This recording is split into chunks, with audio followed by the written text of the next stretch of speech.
Erev Tov, bonsoir à toutes et à tous. On se retrouve pour le cours habituel avec le Rav Yitzhak Chouraki. Et ce soir, on va parler d'un thème général, un thème plutôt classique. Le Rav Chouraki nous habitue avec des thèmes très divers et variés. On retourne sur les bases de la Torah, les mishpatim, les dommages, mais je suis sûr qu'on aura un point de vue toujours intéressant avec plein de chidouches. Merci au Rav Chouraki, merci à Midreshet Yehuda. Bonne étude à tous. Bonsoir à tout le monde. Et effectivement, comme vous le dites, si bien Johan, c'est un sujet classique, mais c'est aussi un sujet extrêmement vaste, puisque de façon classique, on l'étudie très longuement. En général, souvent, parfois, le problème des dommages, des dégâts, des nézikines, et parmi les passages du Talmud qui sont étudiés en premier, ou en tout cas parmi les passages les plus classiques de l'étude du Talmud. Mais bien entendu, dans le cadre d'une heure de limoud, on ne va pas pouvoir passer sur tout l'ensemble. On va essayer d'entrevoir quelque chose de particulier. Dans la paracha de Mishpatim, que nous allons lire la semaine prochaine, la Torah commence Ve'elea Mishpatim par un Vav. Et ce Vav, Ve'elea Mishpatim asher tasim lifnehem, est expliqué par les Chachamim en disant Vav Mosif.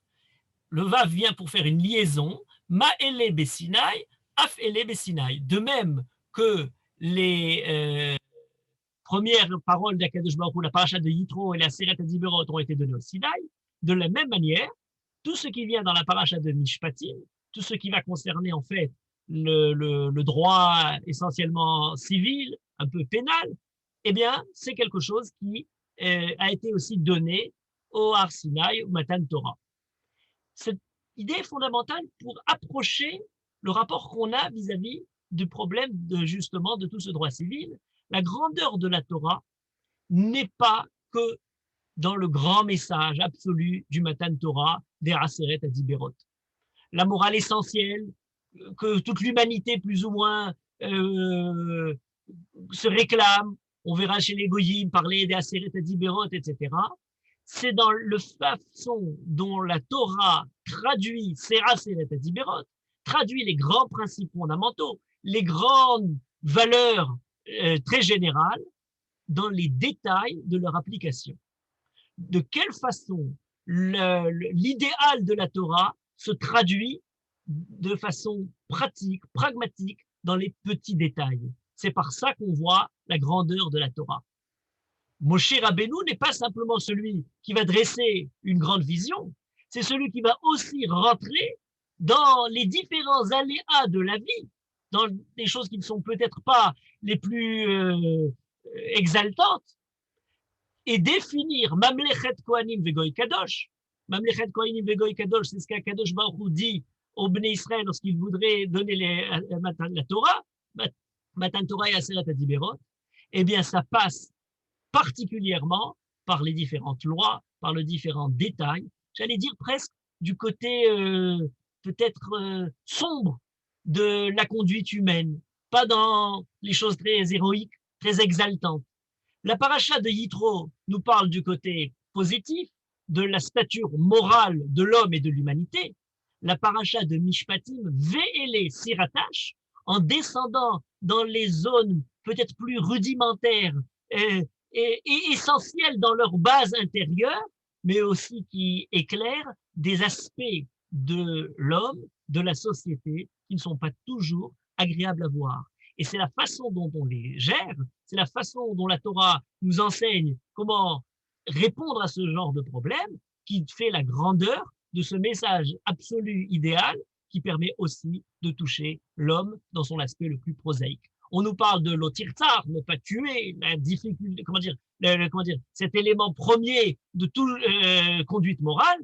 Mais là, on nous parle des détails. Makeish vamet, il y a un premier coup qui finalement va se transformer en mort. Makeisha hara venagefu yeladea, quelqu'un qui risque de frapper une femme quand elle est enceinte et les enfants. Oh là, on rentre dans quelque chose de douloureux, de difficile. On nous parle imier Asson, et dans ce Asson, on entend un malheur qui fait écho Vekara ou Asson, de différentes parachutes qu'on a encore dans le livre de Bereshit, où l'expression était une première fois arrivée. On nous parle de Kabel et Avira dans la Torah, la Seret Adiberot. C'est très beau, c'est très important, le respect des parents. Mais là, on le traduit dans ces différents aléas. Maké avive imo, mekalel avive imo. C'est la façon de frapper, de porter atteinte par la parole, le préjudice verbal. Lorsqu'on nous parle dans la Seret Adiberot, Asher Otseticha Meretz Mitzrayim Ibet Avadim, Akadosh Baruch Hu, c'est le grand événement fondateur pour l'âme Israël d'être sorti d'Égypte. Mibet Avadim. Mais ça veut dire pas simplement la révolution historique qui s'est produite au moment où le peuple juif sort. Ça donne des engagements moraux dans la conduite. On commencera à Mishpatim par ce Bet Avadim, à Eved Ivri, Ama Ivria, le serviteur juif, le serviteur, la servante. Quels sont les devoirs vis-à-vis d'eux? C'est un serviteur, c'est plutôt un travailleur. Que doit-on faire vis-à-vis du Eved Kenani? En aucune façon. On a vécu tous ces moments extraordinaires de la sortie d'Égypte pour recréer un système qui nous ferait retomber dans cette conduite égyptienne. Donc, la paracha de Mishpatim, comme d'une certaine manière tout système légal, doit rentrer dans les fondements de la vie, dans son aspect le plus terrible, le moins exaltant et le moins héroïque, pour pouvoir définir la société dans laquelle on veut vivre et peut-être d'une certaine manière la sorte d'homme qui est celui qui mérite d'être sorti d'Égypte. Pour quelle raison Akadosh Baruch Hu sort le peuple juif d'Égypte? Pour lui donner la Torah. La Torah, c'est les Aseret Adiberot, mais la Torah, c'est aussi l'ensemble des Mishpatim qui vont régler la société juive. Et au centre de cette paracha de Mishpatim, on a quelque chose d'essentiel, c'est toutes les lois qui concernent les nézikim, les dommages, les préjudices qui peuvent être portés de quelqu'un vis-à-vis de son prochain dans la société, au niveau physique, au niveau verbal, au niveau, porter atteinte à la propriété, au niveau moral, à tous les différents niveaux. À un tel point, ce passage des nézikim, des dommages, est tellement central que le Midrash Halacha, qui parle de la paracha de Mishpatim, la Mechilta, a deux parties, dont la partie essentielle s'appelle Maserta des Nezikim. Maserta des Nezikim, le passage, le traité des dommages, ne concerne pas simplement les passages proprement dits des Nezikim, mais toutes les lois de la paracha de Mishpatim qui concernent les torts que quelqu'un peut avoir vis-à-vis, provoqués à quelqu'un d'autre. Et entre autres, les dommages directs dont on va parler dans un instant. D'ailleurs, remarquez aussi que dans le livre dans les Shisha Sidrei Mishnah, le traité qui concerne toutes les lois du droit civil dans les rapports humains au niveau justement des dommages, mais d'autres choses, des rapports de voisinage, des rapports de travailleurs et de tous les différents domaines, ce qu'on appelle Baba Kama, Baba Metzia, Baba Batra, mais aussi parfois le droit pénal, tout ça s'appelle Seder, l'ordre de Nezikin. Nezikin donne son nom pas simplement à ce qui concerne de manière directe les dégâts, mais donne son nom d'une manière générale à tous les préjudices qui peuvent se produire à la fois au niveau individuel qu'à la fois vis-à-vis de la société dans son ensemble et d'une manière générale tout ce qui concerne la sphère du droit. Donc quand on arrive de Parashat Yitro à la Parashat Mishpatim, d'une certaine manière, on touche effectivement tout ce qui concerne la définition peut-être de la société et différents torts qui peuvent se produire dans cette société, comment les empêcher, et la définition à travers eux peut-être des personnes qui composent cette société, comment ne pas en arriver là. Alors combien il y a d'avot Nezikim? Tout le monde connaît, on recommence nos classiques. Arba avot Nezikim, dans la première Mishnah de Masechet Baba Kama, on dit il y a 4 sortes de Nezikim, Ashor, Abor, Amavre, Veha Ever. On va les revoir plus en détail. Ashor, c'est les dégâts provoqués par un taureau. À bord, c'est lorsque quelqu'un a creusé un trou, une crevasse dans laquelle quelqu'un peut tomber. À Mavre, on va en parler de manière plus en détail, mais disons dans un premier temps, il serait pas le taureau qui encorne, mais le taureau qui mange quelque chose. Ve'aver, c'est la avara, c'est le feu, quelqu'un qui allume un feu qui se répand et qui va finalement provoquer un dégât au bien de quelqu'un d'autre. Ce qui est intéressant de remarquer dans un premier temps, c'est que ces Arba Avot Nezikim, ces 4 principes de Nezikim, ne sont pas les seuls qui existent. On les connaît tous parce qu'on connaît la Mishnah, mais déjà dans la Gemara, on évoque la Tosefta, dans laquelle, suivant l'opinion de Rabbi Oshaya, il n'y en a pas 4, mais il y en a 13. Shlosha Asa. Il rajoute sur les 4 en question Les 4 sortes de gardiens, Arbat Shomrim, on n'aurait pas associé nécessairement à des dégâts, ce sont ceux qui ont emprunté, qui ont en eux la propriété de quelqu'un d'autre, soit parce qu'on leur a donné pour garder, soit parce qu'ils l'ont emprunté pour l'utiliser, et qui doivent faire attention à ce qu'il ne lui arrive aucun dégât. Mais aussi, il rajoute les différents aspects des dégâts qu'on doit prendre en compte. Par exemple, Nézek, la perte de valeur de quelqu'un qui a été frappé, heurté. On parle du tsar, de la douleur du moment où le dégât a été commis. On parle du ripouille, de la guérison, de la maladie, du traitement.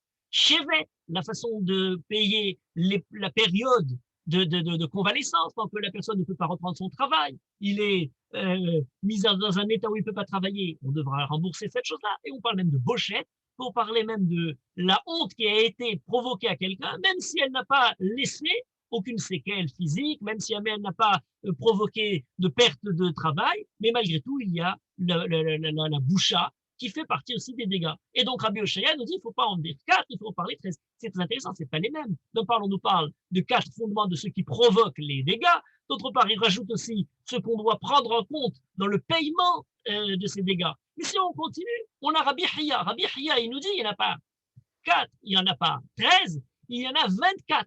Alors là, ça va très très large. De cette façon-là, on parle dans Nézikim d'un peu tout, tous les dommages. On nous parle de ce qui est lié au vol, dans toutes les sortes possibles du vol. Il y a des cas dans lesquels on rend directement ce qui a été donné. Il y a des fois, on doit donner le double, tachloubé kefel. Parfois, si on a déjà vendu la chose qui a été volée pour certains animaux, on paye 4 fois le prix du vol, parfois 5 fois le prix du vol. Mais il rajoute aussi, pas simplement les vols, il rajoute les edim zomenim, une certaine particularité de faux témoins. Il rajoute aussi les différentes violences qui ont pu être faites à une femme honnête, méfatée, motzi shemra, la façon de diffamer sur l'honneur d'une femme.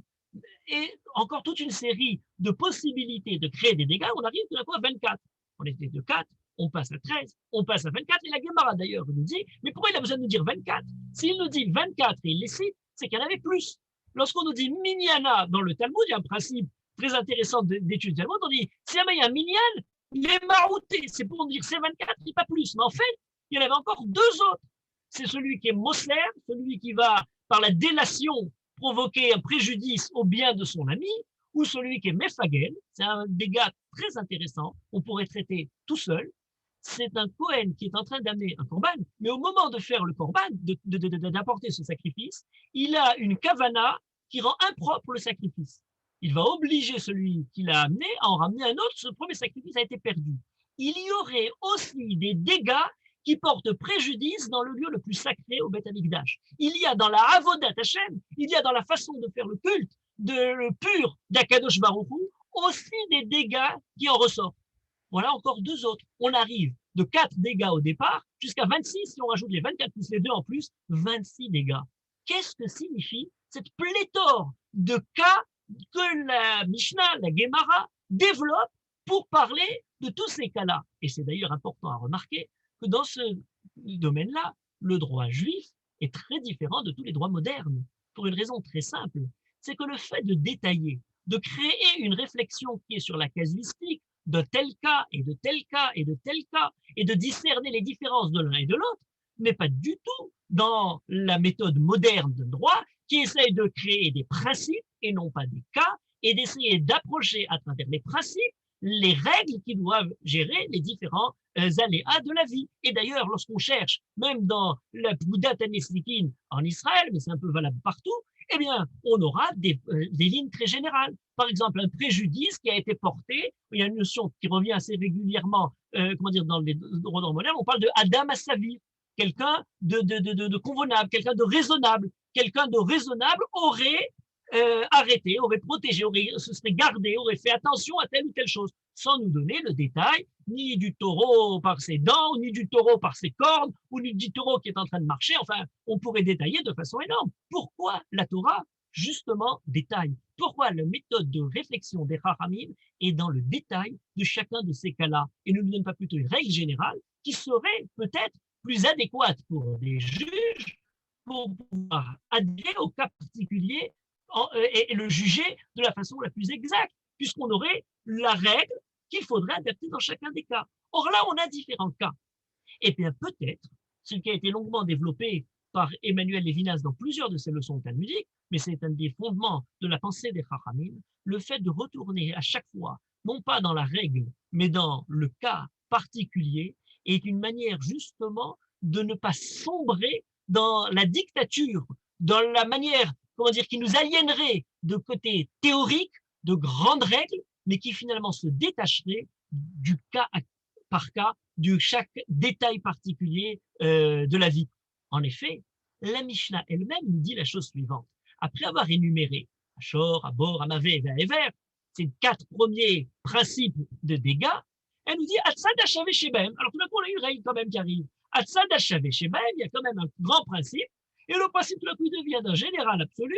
Chez Darkan Neazi, ce sont des différentes causes qui ont, alors on va l'expliquer dans un moment, mais Darkan Neazi, qui provoquent, qui entraînent des dommages, ou Shmiratan Alecha, il incombe à l'homme de les garder. Ouais, bon, alors avec Darkan Neazi et Shmiratan Alecha, c'est quelque chose de tellement général qu'on n'arriverait peut-être pas à détailler l'ensemble de tous les cas qui arrivent pour savoir dans quel cas on juge et de quelle façon on les juge. Par contre, par ce principe-là, on peut retourner à chacun des cas et se demander quel est le principe fondamental qui est derrière. Alors, il y a une réflexion qui est purement juridique, halachique, du droit juif, et qui est très longue, que je ne vais pas faire maintenant dans tout son détail, mais par contre, il y a aussi à travers ce sujet-là quelque chose qui nous paraît beaucoup plus enrichissant pour pouvoir développer sur la base de ces cas du droit, je dirais, la nature des différents préjudices, des différents maux, des différents éléments nocifs qui peuvent arriver dans notre société. Et là, chacun des éléments qui est évoqué peut être pour nous l'occasion de développer, de réfléchir autour de ces éléments-là à différentes façons d'approcher la façon dont le mal se répand, dont la façon dont les êtres nocifs, la façon dont les propriétés nocives, puisque le premier développement, ce sont les animaux, les Baalei Chayim, c'est-à-dire que quelqu'un qui est lui-même cette force violente, on nous dit il y en a 3, on parle du shor, mais pour le shor, on dit il y en a 3. Il y a Shen, Regel et Keren. C'est quoi Shen, Regel et Keren? C'est-à-dire on a la dent, le fait de manger, il y a le Regel, lorsque le taureau marche et avance, et à Keren, c'est les cornes. Ces 3 cas-là, au-delà du côté, de la façon d'imager la chose à travers le taureau, correspondent à 3 niveaux très différents. Le premier pour Shen, c'est lorsqu'il y a, nous dit la Gemara, Hana'al et Ezeko. Quelqu'un provoque un préjudice, mais ce préjudice, ce dégât, ce dommage qui est fait pendant que la personne, ou l'animal, ou le shor, tire profit, il est en train de manger. Pendant qu'il est en train de manger, il satisfait à sa faim, il a l'envie de manger, à ce moment-là, il a tout d'un coup provoqué finalement à dévaster le champ. Il y a un mal qui sévit parce que le facteur du mal essaye de retirer un profit. Quelqu'un avait donné comme slogan, je dirais, c'est le moment où ce qui est kedai provoque pour l'autre ce qui est dai. Ce qui est kedai, c'est l'intérêt, ça vaut la peine, on va gagner, on va avoir quelque chose à avoir un bénéfice, c'est très bien pour un côté. Mais ce kedai pour l'un devient quelque chose d'insupportable pour l'autre, devient quelque chose dans lequel il dit dai, je suis celui qui paye le prix, qui est, détruit, écrasé, dévasté par justement le bien-être de ce que lui qui le fait sur mon compte. Voilà, le profit de l'un au dépens de l'autre. C'est le cas du chêne, la façon dont ce premier dégât arrive.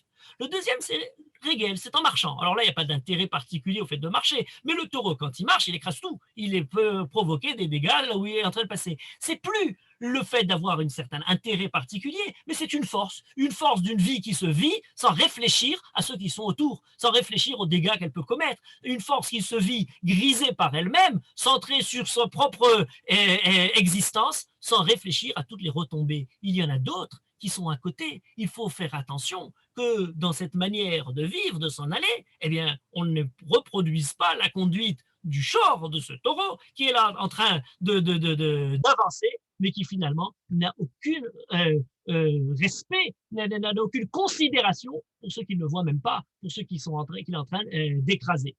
Et puis le troisième, à côté de ce chêne Regel, c'est Keren. Keren, c'est le taureau qui encorne. Ça, c'est la volonté d'encorner. Dans la volonté de faire du mal, c'est la violence, c'est la force, c'est la colère, c'est le côté animal qui déferle, pas pour tirer un certain bénéfice, mais le mal fait pour le mal.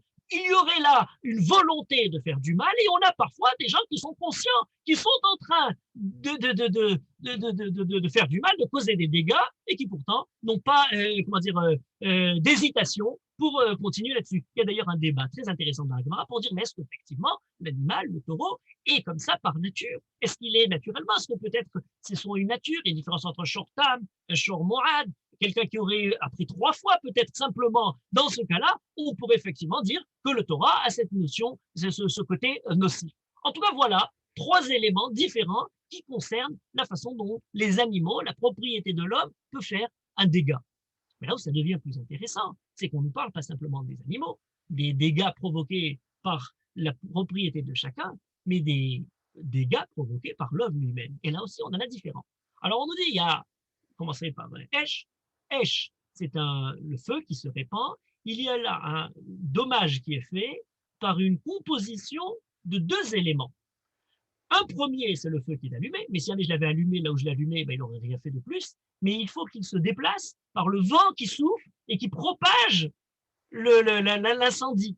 C'est lorsque la personne est associée avec certaines conditions de la nature, certaines conditions du climat, et d'une certaine manière, je dirais, l'association nocive, néfaste, à la fois de la conduite de l'homme, qui n'a pas eu la précaution de faire attention à protéger le feu qu'il est en train d'allumer, et d'autre part l'association avec le vent qu'il a répandu, qui crée l'incendie. Il y a des dommages qui sont créés par l'homme et qui se répandent comme une épidémie qui se répand. Eh bien, il y a responsabilité, pas simplement à l'épidémie, il y a responsabilité à l'homme qui n'est pas justement vigilant pour empêcher de propager la chose nocive. Voilà ce qui est considéré comme les dégâts provoqués par le feu. Les dégâts provoqués par le bore. Alors, bore, c'est un trou, c'est une citerne, c'est un puits, c'est un endroit dans lequel l'homme a creusé quelque chose. Les choses en question ne se déplacent pas. Il y a un cas particulier du bord à Midgalgel, mais là, on parle d'un bord qui est posé quelque part. Et c'est celui qui est endommagé, celui qui va être endommagé, qui s'approche et qui tombe dedans. Mais moi, j'ai rien fait. Il fallait pas tomber dedans, il fallait voir. Est-ce qu'un homme n'est pas lui-même responsable à regarder où il marche? Nous allons revenir sur ces questions tout de suite. Mais en attendant, l'idée du bord, c'est simplement le manque de responsabilité, peut-être passif. Moi, j'ai simplement creusé, mais par mon manque de vigilance, j'ai pas eu la précaution de protéger, de marquer une marque pour empêcher de tomber dans ce trou. D'ailleurs, c'est très intéressant pour le feu, pour l'incendie. On parle de la responsabilité de celui qui a allumé l'incendie, on parle de l'action. Alors, pour que le trou, la crevasse, eh bien, on parle de celui bas à la bord, celui qui est propriétaire, celui qui a propriété sur l'excavation qu'il a creusée et qui a provoqué finalement un dégât. Voilà les différents dégâts. Mais il en a encore un autre. Un autre qui est une sorte d'énigme parce qu'on ne le connaît pas de manière très claire, ou immédiate, de façon spontanée dans la Mishnah. On parle de Hammavri. Hammavri, qui donc elle parle du mavri, un shoresh, une racine qu'on n'a pas de manière immédiate. Et il y a une marloquette entre Rav et Shmuel. Rav nous dit, Mavri, c'est un homme qui fait le dégât lui-même. C'est l'homme qui provoque le dégât. Et Shmuel est totalement en décalage, il n'est pas du tout. L'homme qui fait un dégât n'est pas considéré comme les avot anézikim, n'est pas un principe de dégât. Par contre, lorsqu'on parle de Mavri, c'est le dégât qui est causé, dont on parlait tout à l'heure, par le chêne, par la dent qui mange, c'est appelé Mavri. Donc on a Shor. Shor, ce serait la façon de marcher dans les régales. Il y aurait à bord un Mavri, la dent, l'animal qui mange, vert et vert, et le feu qui est allumé. Pourquoi il y a ce débat entre Rav et Shmuel? Et peut-être c'est là-dessus que commence pour nous le début d'une compréhension de tous ces différents cas qui se présentent à nous.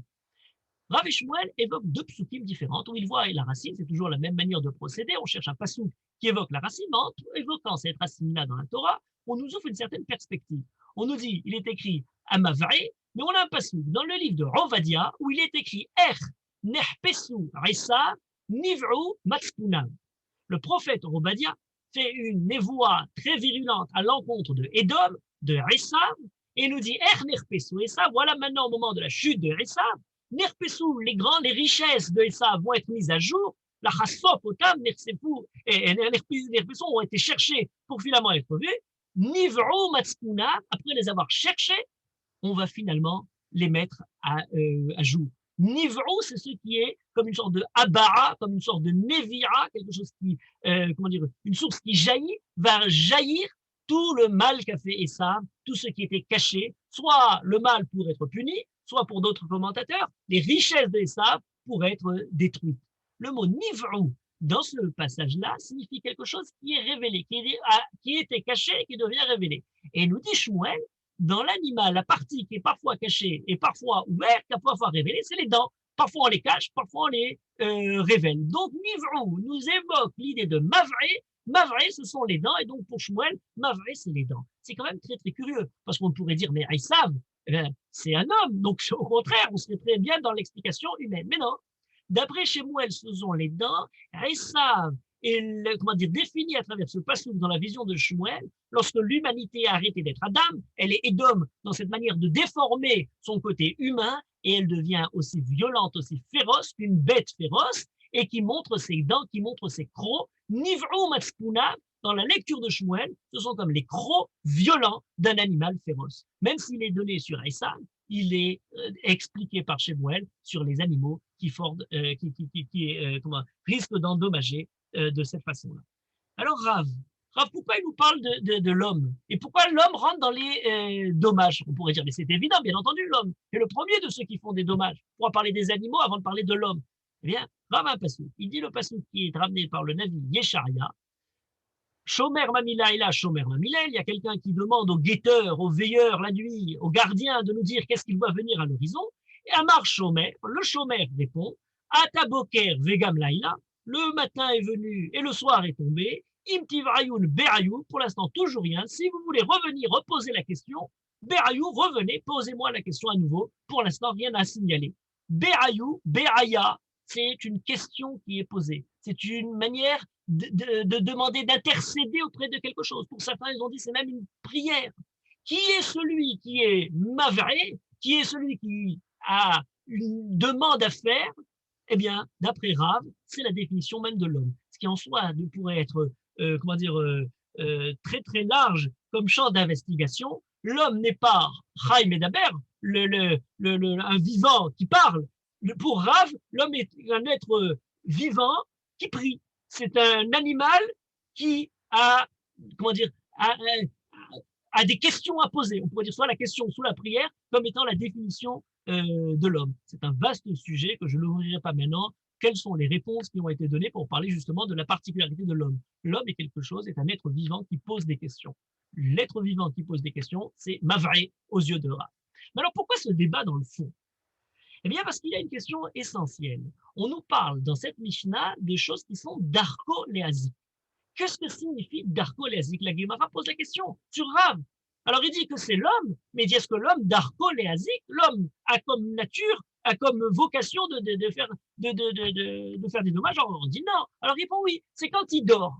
Ah oui, quand il dort, l'homme fait des dommages. Alors on dit mais Yachem darko-léasique, quelqu'un qui est en train de dormir, il fait des dégâts. On dit oui, parce que des fois quand il est en train de dormir, eh ben, il bouge les bras à droite et à gauche, et sans faire attention, il peut provoquer des dégâts.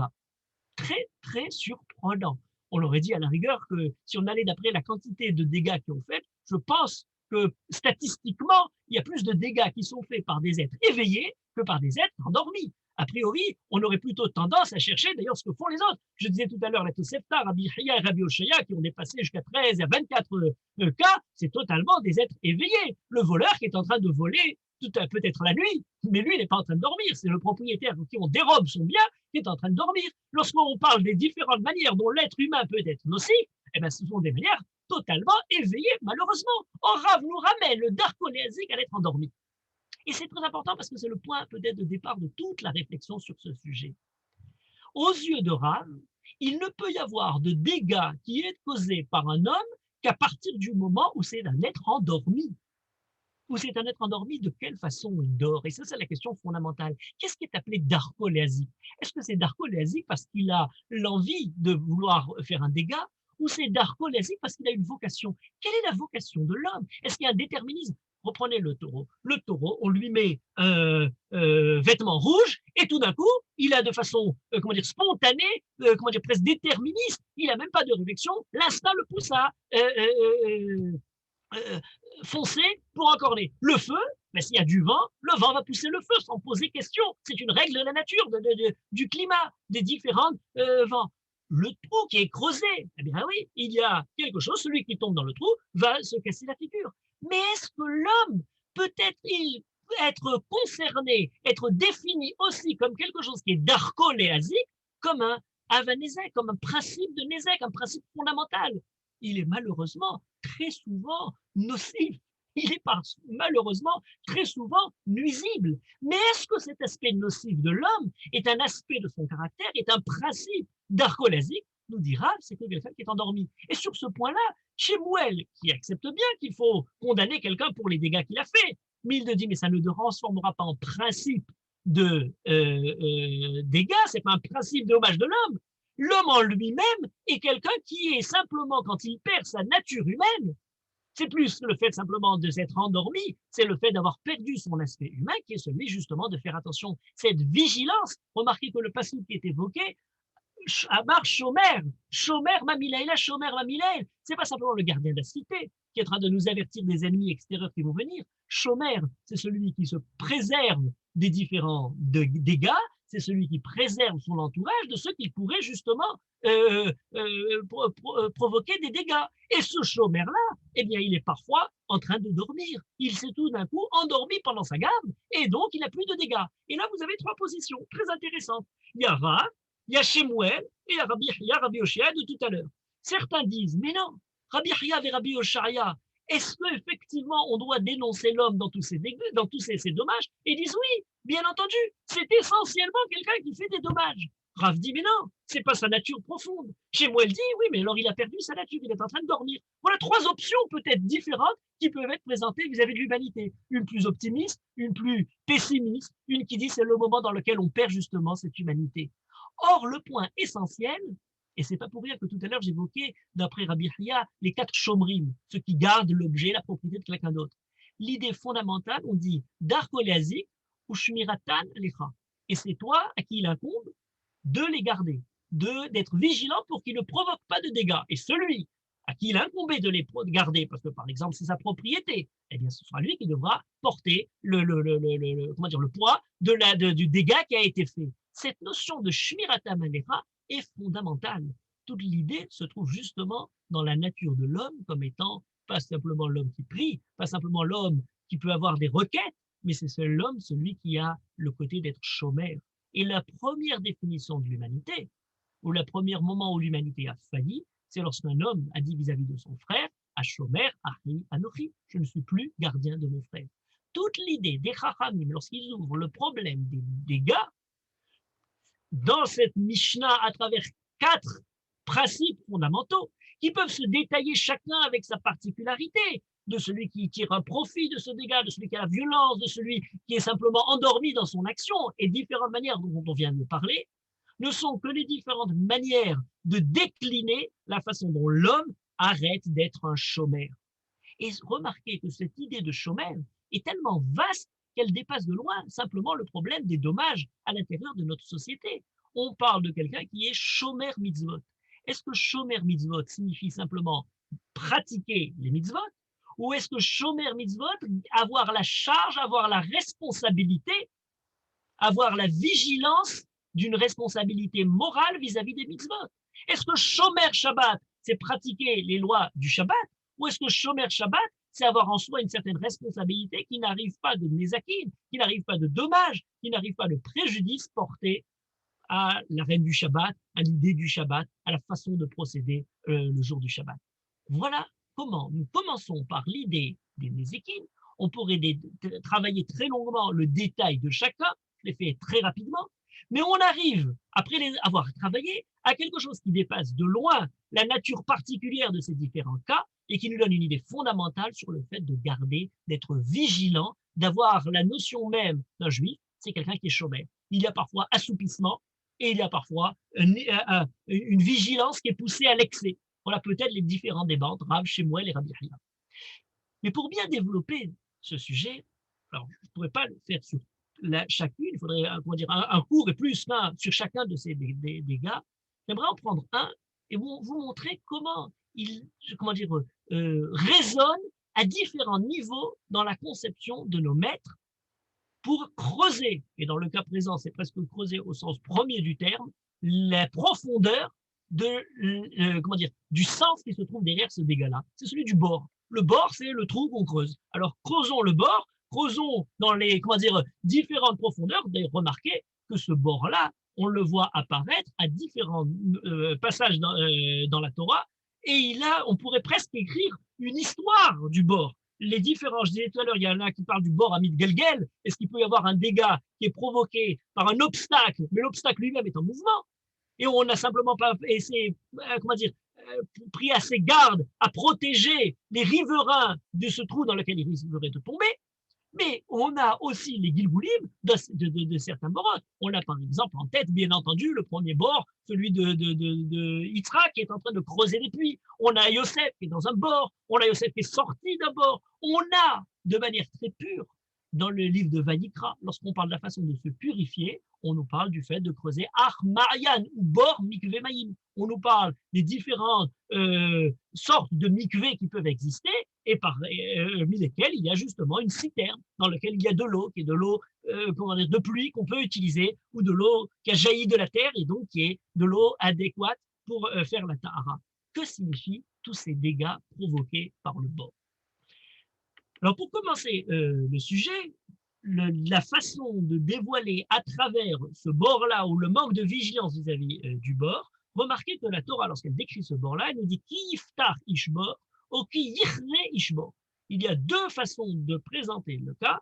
Un premier cas, c'est celui dans lequel quelqu'un a creusé le bord, qui yichre ishbor, et à qui yiftar, il a ouvert. On nous dit, ces deux responsabilités qui sont soit par un cas, soit par l'autre cas, peuvent être présentes. Soit quelqu'un a creusé un puits, ou un trou, et n'a pas mis de parapet, de garde-fou pour empêcher les gens de tomber, ou quelqu'un n'a pas lui-même creusé, mais a simplement un trou qui était fermé, qui avait un obstacle, qui avait laissé, il a ouvert une bouche d'égout, et les gens sont tombés dedans sans faire attention. Et on a à travers ça, pas simplement l'action qui est faite, mais on nous parle aussi de Baal Habor.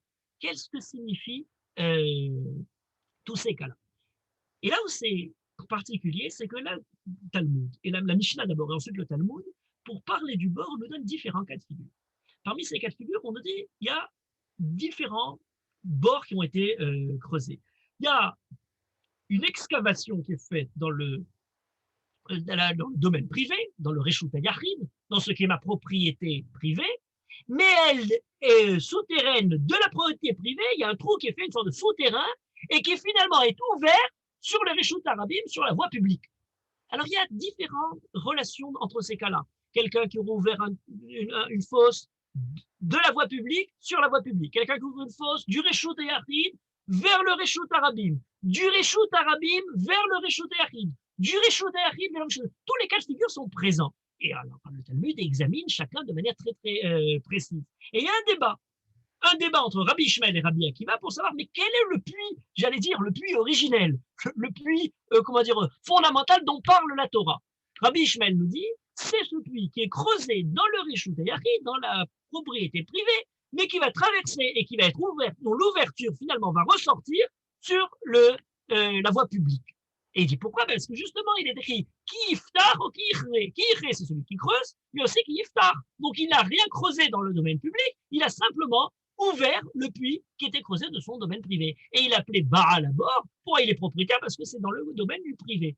Une histoire très, très, très surprenante du rapport entre le privé et le public. Rabbi Akiva nous dit non, c'est quelqu'un qui a creusé chez lui un puits, qui est ouvert comment dire, le danger présent dans son propre terrain, mais qui, après l'avoir ouvert, a permis à tout le monde de rentrer chez lui, a été mafkir sadéou. Son domaine privé est devenu Reshut Arabim, est devenu public, sauf le trou. Il restera avec un trou à lui dans le domaine privé. On se dit, mais qu'est-ce qu'il va chercher derrière tous ces cas de figure différents? La question a été posée par un des grands rabbins du XXe siècle, Rabbi Moshe Kasher, et qui a écrit dans son livre, Rabbi Menachem Kasher, pardon, dans son livre Torah Shelema, comment dire, un long développement sur cette question-là. Et il dit, mais quelle est cette idée de trou, de puits qui va du domaine privé au domaine public? Comment, au niveau concret, on arrivait à avoir ça? Alors, on sait que des fois, dans la Gemara, on cherche comment dire, à des cas pour pousser à l'excès les différentes limites de chaque cas particulier. Or, le Rav Menachem Kesher nous dit, mais il y a quelqu'un qui a développé de manière très claire, peut-être un des plus anciens, qui a ramené un commentaire sur la Torah écrit et qui ramène des commentaires de Chazal, entre autres, c'est Philon d'Alexandrie. Philon d'Alexandrie, on le connaît qu'à travers cette traduction du grec. Et pour beaucoup de Chachamim plus modernes, notamment le Rav Ben Amozeg, le Nazir de Yerushalayim, et dans ce cas-là, par exemple, le Rav Kasher, nous dit oui, mais à travers ce qu'écrit Philon d'Alexandrie, on a la façon de, comment dire, se révèle à nous des traditions de Chachamim. On peut retrouver, on dit, mais finalement, il décrit de manière très claire ce qui est évoqué pour nous par les Chachamim dans des textes écrits plus tardifs. Voilà, c'était une tradition qui précédait, orale, puisqu'elle est, comment dire, on la retrouve chez Philon. Et il dit, qu'est-ce que c'est ce cas-là? Alors, il explique très bien, il y a un livre qui s'appelle Des lois spéciales, et dans ce livre-là, il parle justement de tout ce cas des borotes, et il dit, voilà, les gens avaient l'habitude de creuser des citernes, pour s'abreuver, pour avoir de l'eau. Et alors, ils creusaient en arrivant jusqu'à la nappe souterraine. Et ensuite, lorsque la citerne s'était remplie, il y avait tout un tas de réseaux de canaux qui pouvaient toucher d'une citerne à l'autre, d'un endroit à l'autre. Et sous la terre, en fait, on a les différentes citernes. Alors, on a des privés, et c'est réévoqué dans la Mishnah elle-même, puisqu'on nous parle de Bor Shel Yachid, on nous parle Bor Shel Bnei Ha'ir, on nous parle de Bor Shel Olé Regalim. Donc, le bord ici, ce sont ces citernes-là, qui sont dans le domaine privé, un puits pour s'abreuver, mais ça peut être aussi dans comment dire, sur la voie publique. On nous parle dans la Tosefta, quelqu'un qui avait l'habitude de creuser un puits, mais simplement il le donnait comment dire, à les Torelet Tahir, comment dire, est-ce que c'est quelque chose qui lui appartient? Qui est la propriété de cette nappe souterraine? À celui qui l'a ouvert, à celui chez qui elle a coulé? On a tout un tas de débats qui sont autour de ce sujet. Et donc, lorsqu'on envisage dans Maseret Baba Kama cette fois, le problème du bord qui refaire Bereshut Hayachid, au Potar, les Reshut Arabim, etc., dans ces différents cas, eh bien voilà la question qui se pose. C'est qu'il y a là un puits qui est creusé et qui est à la jonction du particulier et du collectif. Est-ce que ce qui m'est propre dans mon domaine privé est ce qui va finalement déborder sur le domaine public comme un danger, et ce qui va abreuver le domaine public comme une bénédiction, puisque c'est quelque chose de positif finalement, cette possibilité de pouvoir, comment dire, avoir des bords, une citerne qui s'abreuve. Il y a un passage par exemple dans Maseret Berachot sur tout le problème de l'économie en disant comment est-ce qu'on crée de la richesse. C'est un problème très intéressant. Les Chachamim viennent voir le roi David en lui disant, eh bien, on est dans, comment dire, le peuple juif est dans la misère, comment il peut, comment dire, quelles sont les différentes manières et alors une des questions, il dit, eh ben, il te parlait sous et misé. Eh ben, faites du commerce, comment dire, entre vous les uns les autres, réussissez. Et les Chachamim répondent, en abor mitmale michuliato. C'est très intéressant comme expression. C'est quoi ça? En abor mitmale michuliato. Il y a beaucoup d'explications à ça. Celle de Rav Nissim Gaon est très intéressante, elle est basée sur ce même principe-là. Il dit en abor mitmale michuliato. Michuliato, c'est la margelle du puits. C'est ce qui est autour, le petit parapet pour ne pas tomber dans le puits. On dit on ne peut pas remplir, certains expliquent, on ne peut pas remplir le puits de la terre qui a été faite simplement comme le parapet. Rav Nissim Gaon ne dit pas ça. Il dit non.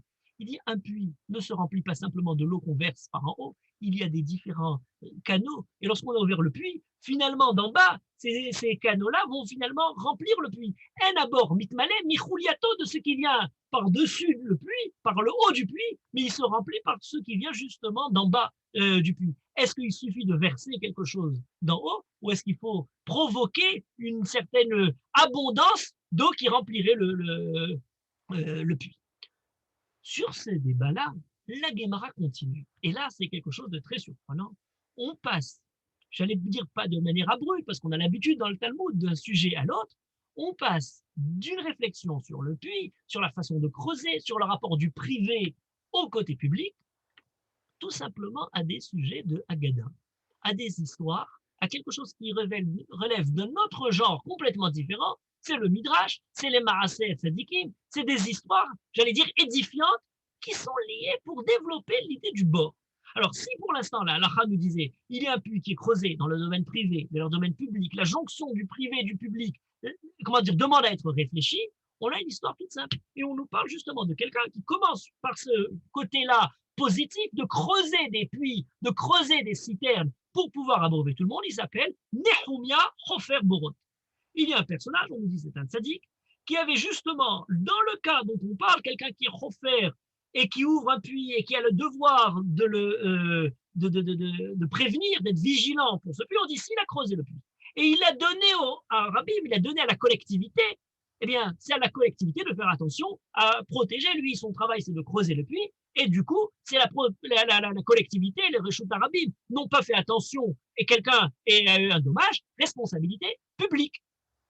Et on a dit, c'était d'ailleurs le minag de Nehounia Hofer Borot, qui creusait tout le temps des fosses, des puits, des Borot Shichin ou Me'arot, des différents lieux d'excavation pour pouvoir remplir de l'eau.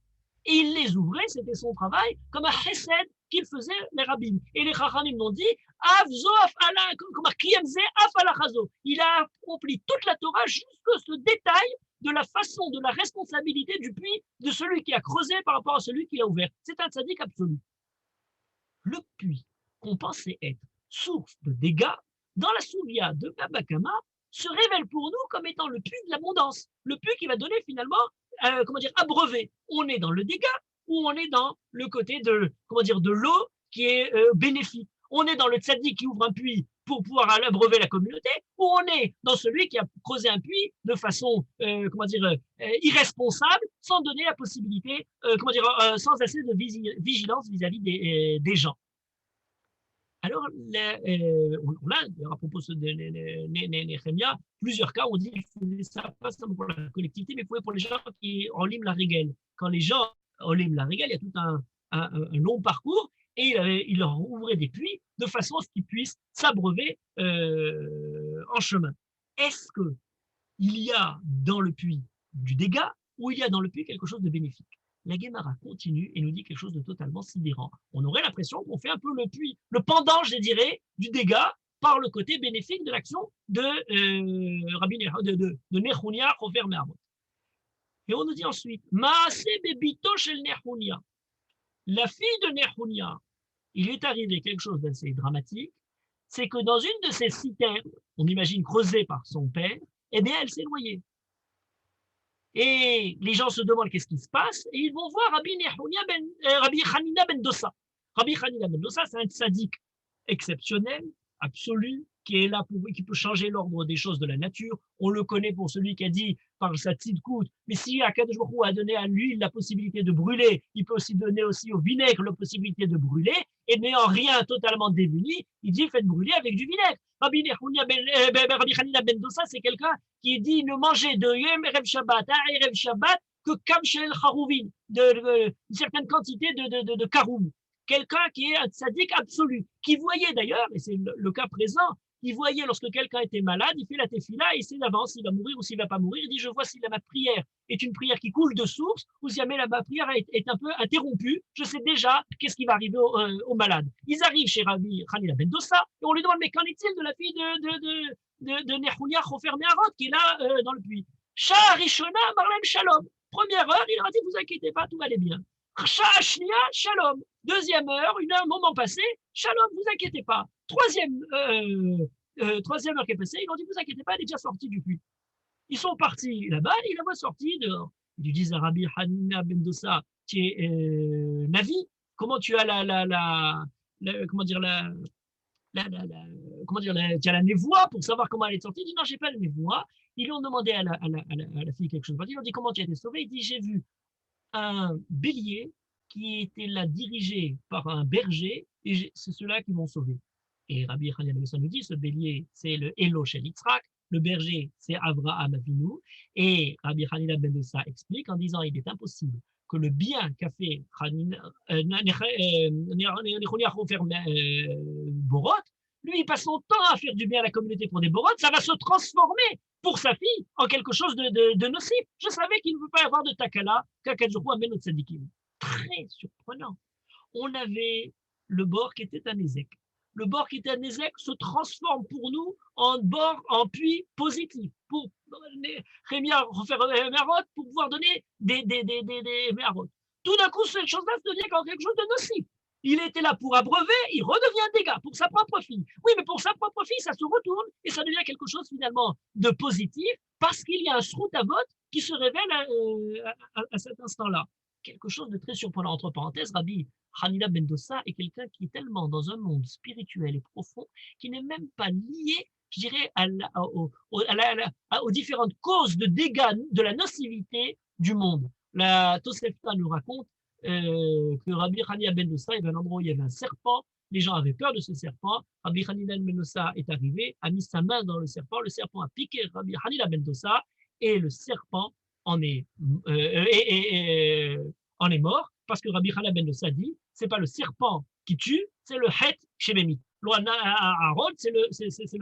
Entre parenthèses, cette histoire-là de Tzadi qui met sa main dans et c'est le serpent qui meurt et non pas lui, est une histoire qui a été reprise ensuite, l'Avdil ben Akodesh ou ben Attamé, par d'autres sortes de serpents nocifs, notamment dans cette petite épitaphe de Voltaire qui écrivait « L'autre jour, au fond d'un vallon, un serpent piqua Jean Fréron. Qui croyez-vous qu'il arriva? Ce fut le serpent qui creva. Jean Fréron était haï par Voltaire, et celui qui est piqué et qui est tellement pervers, ce Jean Fréron, qu'il a tué le serpent. » Ça, c'était la conception de Voltaire. Chez nous, les Juifs, c'est exactement l'inverse. Si jamais Rabbi Hanina ben Dossa n'est pas touché par le serpent, mais c'est un tzaddik qui est au-dessus de la nature des choses. C'est exactement l'inverse. L'interprétation est inversée. Probablement, le serpent perfide de, lui-même, il est assez perfide dans tout ce qu'il a pu, écrire. Voltaire a écrit, cette chose-là à la façon du serpent. Pratiquement, dans notre monde, le rapport vis-à-vis de la nature est lui-même évoqué à travers Rabbi Hanina ben Dossa et à travers lui plus que ça. On nous parle d'Avraham et Yitzhak. Avraham et Yitzhak, c'est le dévouement d'Avraham pour être prêt à sacrifier sa vie pour Akadosh Baruch Hu.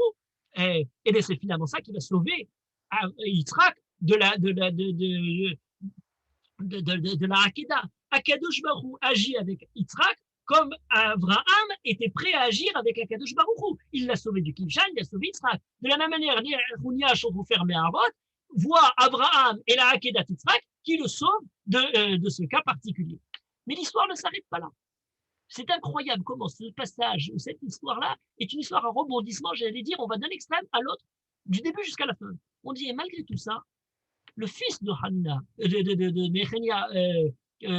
Nechoniah Hofer Meharot, est lui-même mort de déshydratation. Batsama. Alors, il est complètement... On a vu le puits qui est nocif, c'est le Nézek. On nous raconte l'histoire d'un père Chacham qui est tellement tzaddik qui le provoque par des puits le côté bénéfique pour le Ham Israël.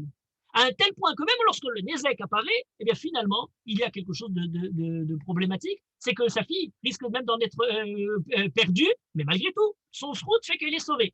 Et puis on finit en nous racontant, mais quand même son fils en est mort. Oui, mais la fille s'est noyée dans le puits alors que le fils est mort de manque d'eau. C'est quand même extrêmement surprenant. Il y a une explication merveilleuse que je vous encourage à aller voir plus longuement du Maharal, dans les Chidouché Agadot, qui explique que tout ce côté paradoxal est la conduite même du tzaddik et de la façon dont Akadosh Baruch Hu montre les différents aspects dans la conduite du monde, dans la façon dont le monde est géré, entre le Nézek d'une part, les dommages, le puits qu'il aurait creusé une fois en ayant oublié de faire le guéder, puisqu'il a dit le donner au Réchout Arabim, le donner à la collectivité, c'est elle qui s'occupait de faire d'être vigilant vis-à-vis de ce puits. Akadosh Baruch Hu, et Makpid, à Medagda qui met tzadikim qui route à Se'ara. Alors, il y a quelque chose de plus profond, et ça, c'est ce qu'on développe le Maharal. La fille de Nechounia est l'image et le remèze de la précaution qu'il faut avoir pour justement ne pas se noyer dans l'abondance d'eau qui est dans ce puits, dans cette citerne. Il y a du chesed, deux aspects. L'aspect de la fille, et ce chesed-là, on risquerait d'en mourir. Mais il y a l'autre aspect, c'est du choser maïm, il manque de l'eau. Voilà les deux aspects opposés entre le fils et la fille. Qu'est-ce qui finalement est plus dommage? Le dommage du bord lui-même, du puits tout simplement, quelqu'un qui tombe dans un puits, il n'y a pas d'eau. Le fait de faire du chesed, mais d'être noyé, submergé par ce chesed. On sait que lorsqu'on demande à Kadosh Baruch Hu la pluie, on demande à Kadosh Baruch Hu la pluie bémida, qu'elle ne vienne pas maboul, parce que si Kadosh faisait du chesed absolu, suivant sa mesure infinie, eh bien le monde ne supporterait pas ce chesed. Ou alors c'est le chesed dans le manque de l'autre côté. Il y a comme quelque chose dans lequel on n'en sort jamais indemne. Comme si jamais la façon de gérer les dommages qui peuvent être apportés à quelqu'un, la vigilance qu'on a vis-à-vis de tout ça, n'était pas simplement une vigilance vis-à-vis du dommage, je dirais simple, du nocif, mais aussi dans les bonnes intentions, dans les maasés de Hesed, il y a deux sortes de dommages qui peuvent aussi faire. Celui qui est un trop de Hesed ou celui qui n'en est peut-être pas assez par le manque dans l'un ou dans l'autre. Et le Talmud conclut tout ça par quelque chose d'encore plus étonnant, c'est qu'on nous dit qu'il y avait quelqu'un qui faisait effectivement des bords entre le Reshut Hayachid et le Reshut Harabim. Ce n'était pas sous la forme d'un puits qui est creusé, mais sous la forme de prendre toutes sortes d'obstacles. Il prenait les pierres qui étaient dans son Reshut Hayachid et il les mettait dans le Reshut Harabim pour essayer d'aplanir son champ, pour essayer de protéger chez lui, dans son terrain, il essayait que tout soit très bien, et tous les obstacles, tout ce qui était là, comme le dommage, il les prenait et il les mettait, les pierres, mais les Reshut Harabim. Et il mettait tous ces pierres, toutes ces choses-là, dans le Reshut Harabim. Passe un Hassid et lui dit, jusqu'à quand tu enlèves les pierres du Reshut Harabim pour les mettre dans ton Reshut? Tu enlèves les pierres de la voie publique, de ce qu'il y a tout le monde pour l'enlever. Il dit, je comprends pas, c'est l'inverse qui est en train de se produire. On dit, Lo'ahu Yamim, les jours ne sont pas trop durés jusqu'à ce que cette personne-là ait été complètement déchue de toutes ses propriétés et perdu tout son argent. Il s'est retrouvé à être sans logis dans le Reshut Harabim, il s'est retrouvé à être lui dans l'endroit où il avait laissé ses dégâts, et dans son Reshut à lui, c'est devenu propriété de quelqu'un d'autre. Le Reshut Hayachid et le Reshut Harabim s'inversent. On avait cru que la zone du public et la zone du privé sont deux zones bien distinctes. Et puis, il y a des lois qui incombent à cette zone-là, il y a des précautions qui incombent à l'autre zone. Lorsqu'on est dans le privé, on a le droit de faire chez soi ce qu'on veut, faire attention de pas, de prévenir ceux qui rentrent. Lorsqu'on est dans le domaine public, lorsqu'on est sur la voie de la chaussée, il faut faire plus attention, etc. Le Talmud inverse tout. Et le Talmud nous dit non, il y a le bord du Reshut Hayachid et le bord du Reshut Harabim, mais c'est suivant la conduite de l'homme que ça se transforme en Reshut Harabim ou Reshut Hayachid. Si quelqu'un croit, il y a des gens qui sortent de chez eux et qui font des cacahuètes ou des pépites, je les vois des fois, et alors chez eux, ils ne laisseraient pas tomber une seule de leurs trucs, et dans la rue, on voit un sillage d'épluchures de cacahuètes ou je ne sais pas quoi. Mais tu es dans ton Reshut ou tu es dans le Reshut Harabim? Si quelqu'un se conduit dans le Reshut Harabim en faisant comme ça, on lui dit c'est l'inverse. On va maintenant transformer ton Reshut en Reshut Harabim et ton Reshut Harabim en Reshut. Voilà ce que nous dit la Gemara. Ce qui veut dire que finalement, la conception morale est celle qui détermine les lois de la collectivité et du privé, et non pas l'inverse. C'est pas en fonction de données,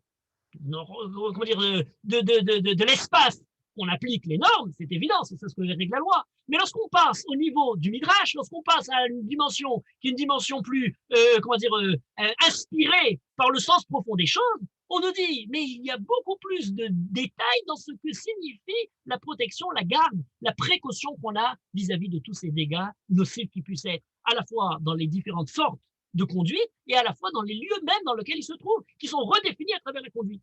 Et en particulier, et c'est ce par quoi je pense qu'il faut aboutir, mais ce n'est pas simplement le problème des dégâts au niveau du droit civil, de tous les problèmes des dommages. Ce n'est pas simplement le problème de la façon dont, à travers le midrash, on déduit la conduite morale, du chesed ou des maasim tovim. Mais le bord, c'est l'image absolue pour nous parler de la chokma.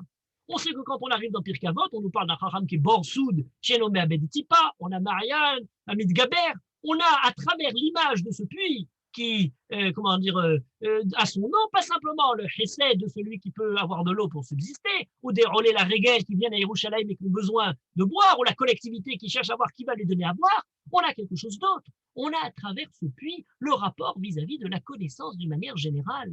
Il est parfois nécessaire de creuser dans les profondeurs du monde, dans les profondeurs de la connaissance de la création d'Akadosh Baruch Hu pour en faire émerger la nappe souterraine de l'eau qui en ressort. Et est-ce que cette eau-là, finalement, est une eau qui va être à Shefa, à Chesed, une bracha, ou est-ce que cette eau-là peut aussi nous noyer? On nous dit la Torah et peut être Samchayim comme peut être Sammavet. Il peut y avoir une eau dans laquelle on a fait jaillir une eau de Torah, mais qui finalement nous abreuve, et il peut y avoir cette eau-là dans laquelle on se noie. Voilà le côté ambivalent de ce bord de Nehunia Chofer Merarot. Mais il y a encore plus. Il y a encore plus parce qu'il y a aussi, dans la réflexion sur la connaissance, une image du puits. Alors, il y a une image du puits. Alors, je commencerai d'abord par l'image étrangère au peuple juif. On a tous lu les fables de La Fontaine. Alors, une des fables, qui en tout cas l'histoire est assez courte, c'est l'astrologue qui se laisse tomber dans le puits. Je ne sais pas si vous vous en souvenez, elle est très courte, très rapide. Après, la morale est plus longue. Un astrologue, un jour, se laissa choir au fond d'un puits.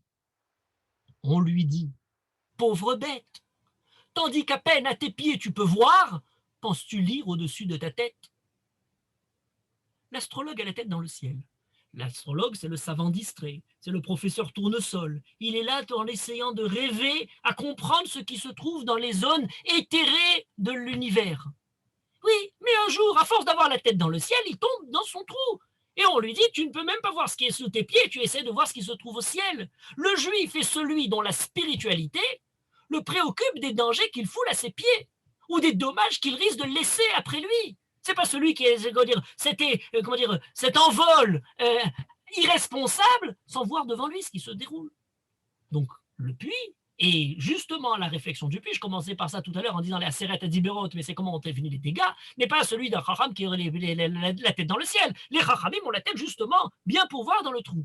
Oui, mais ça ne suffit pas. Il y a un deuxième élément. Et la Fontaine avait tout faux. La Fontaine avait tout faux pour une raison tout simple, pas seulement pour l'astrologue, mais parce qu'il se trompe.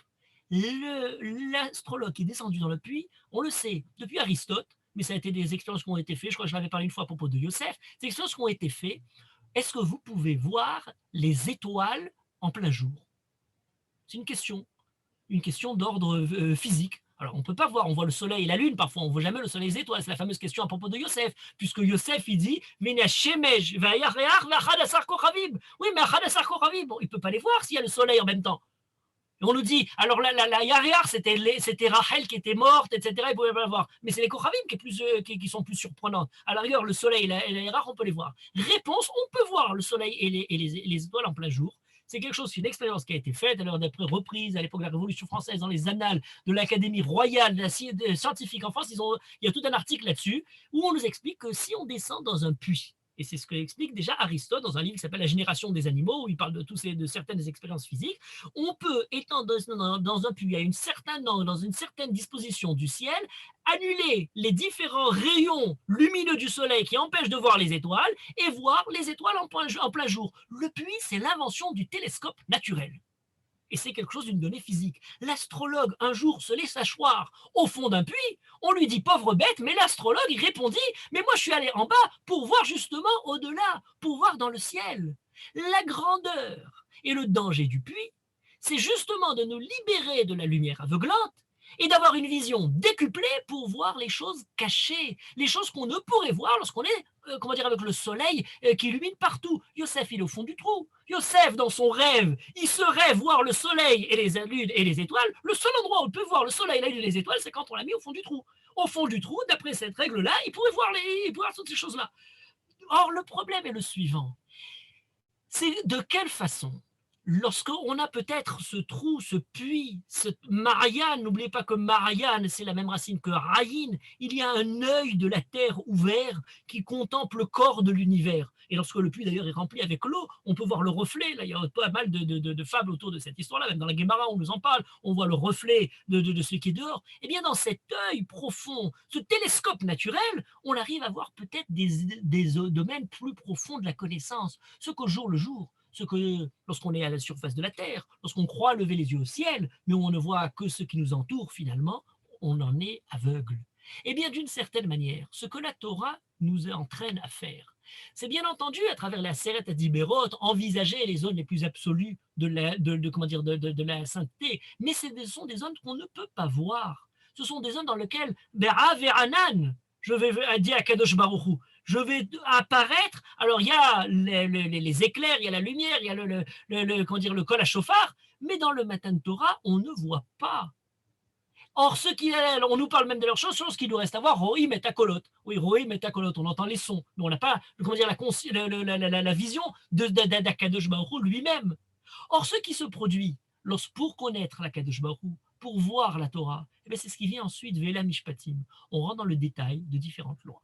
Dans ces lois-là, on n'envisage pas le côté éclairé de l'humanité, le côté obscur, le côté nocif, le côté qui provoque des dégâts, qui entraîne différentes manières, soit par sa propriété, les différentes façons du shor, les différentes façons de provoquer des dégâts inconsidérés, les entraîner, la coalition entre l'action personnelle et les forces de la nature, du feu, etc. Et dans tous ces dégâts, on a une réflexion qui nous demande de ramener l'homme à sa vocation première, pas d'Arkol et Azik, mais d'être Shomer, Shomer Achiv, Shomer et Boro, Shomer, être gardien du monde qu'Akadosh Baruch Hu lui a donné. Pas simplement le monde écologique et le monde physique, mais le monde humain et de tout ce qui peut être entraîné par là, et en particulier du monde spirituel. Et dans cette action d'être Shomer, d'apprendre à connaître ce monde spirituel, on a un chesed immense. On a la possibilité de transformer l'action de creuser des puits en une action bénéfique, même si elle est à double tranchant par la précision morale qu'Akadosh Baruch Hu exige des tzadikim, comme l'histoire de Nechounia Hofer Meharot.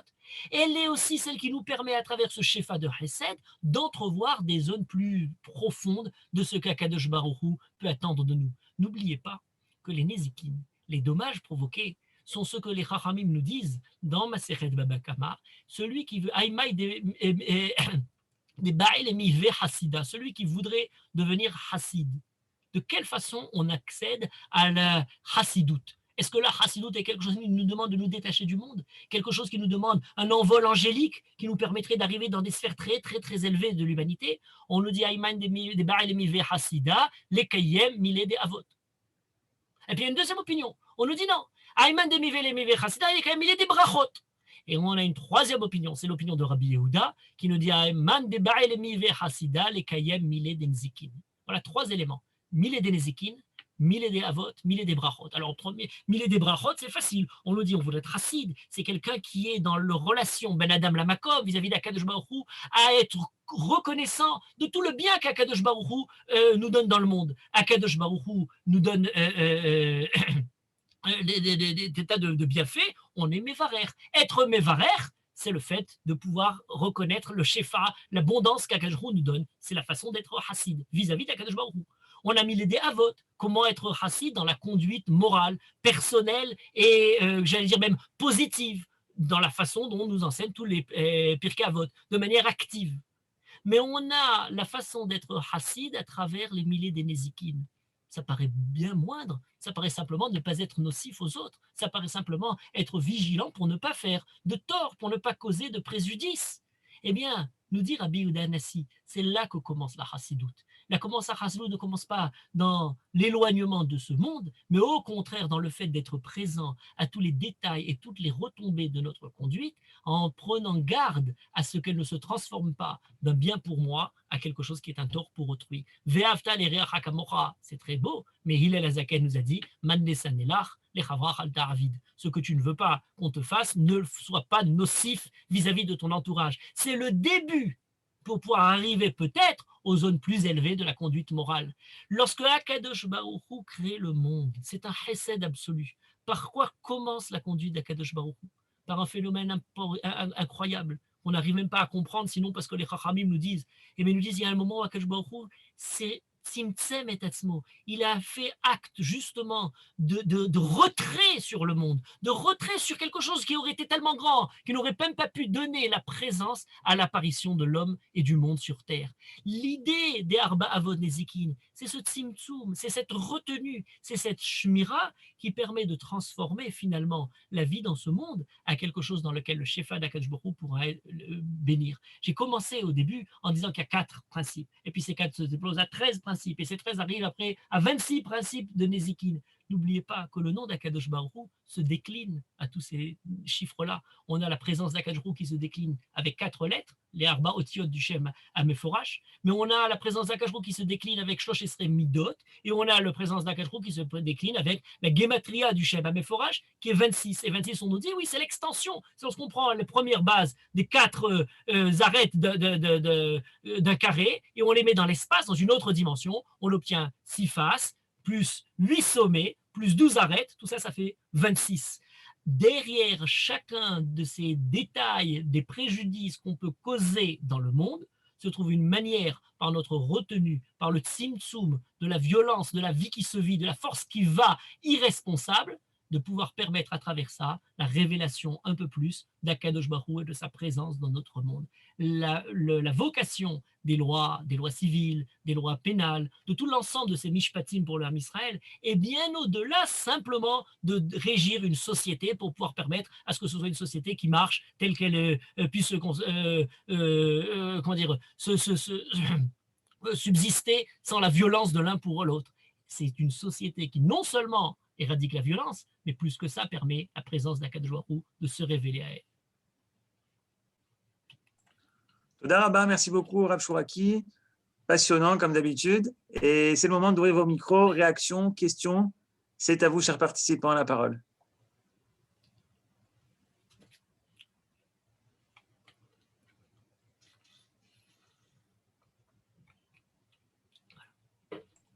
Alors, tout le monde est bouche bée?